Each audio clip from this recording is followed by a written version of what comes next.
c'est le fait de fluidifier, de s'assurer qu'il n'y a aucune rupture en fait, dans l'accompagnement du client. Généralement, les enseignes qui sont performantes et qui sont reconnues en termes de qualité de service, c'est parce qu'elles ont bien travaillé sur la phase avant, ou la phase pendant, ou la phase après. Et puis celles qui sont reconnues comme excellentes, généralement, c'est parce qu'elles sont bonnes avant, pendant, après. Le clienteling consiste à ajouter un niveau supplémentaire de qualité de service et d'accompagnement. C'est en effet de s'assurer que entre les points de contact que le client a avec la marque, il y a aussi de l'accompagnement.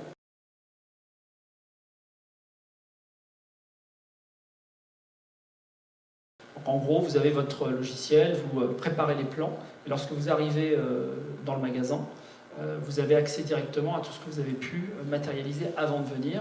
Et donc vous avez un contact à la fois lors du point de vente, mais bien sûr, vous êtes en interaction avec la marque avant et pendant et après. Donc il y a cette notion de sans rupture.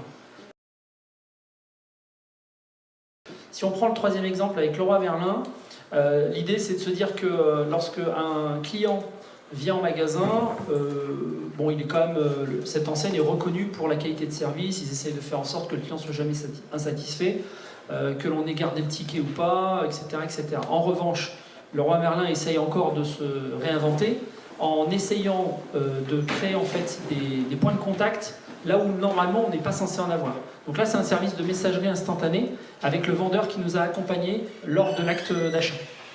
Voilà, donc ils essayent d'aller encore un petit peu plus loin dans la proximité, la constance du point de contact et la disponibilité qu'ils peuvent montrer vis-à-vis de leurs clients.